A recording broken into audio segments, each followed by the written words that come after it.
Bon dia, estudiants de l'Escola IPSI. Soc Raimon Portell, soc escriptor. L'últim que he publicat és una trilogia, La llum d'Artús, que està composta per aquests 3 llibres. Camins de nit és el primer, segueix Camins d'aigua i acaba amb Camins d'hivern.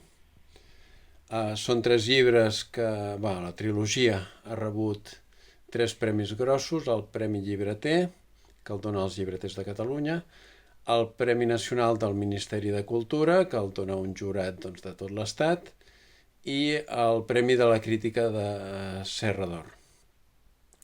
Aquests 3 llibres acaben amb un quart, o estic preparant un quart que seria com un epíleg, que amb un altre estil i un altre tipus de redacció i intentant acabar d'afilar algun dels personatges que quedaven una mica penjats al final de la trilogia.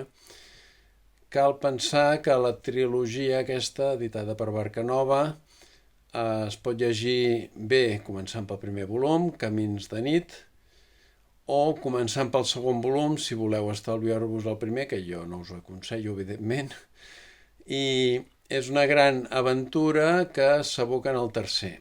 En el tercer hi ha algun personatge que m'han insistit que volien saber què passava, i llavors ara estic acabant d'escriure seria un breu epíleg en aquesta trilogia amb un altre estil i centrant-me sobretot en la història d'un dels personatges que en el tercer llibre no se sap ben bé què li passa. I jo us voldria proposar un repte. El repte consisteix en el següent. Hi ha un primer capítol que jo vaig escriure en una primera redacció i que us el passaria, i es tractaria de fer el que fem sovint nosaltres, que és agafar, mirar-nos-ho, prendre distància i treure tot allò que no és essencial i deixar-lo reduït, evidentment, en el que és essencial.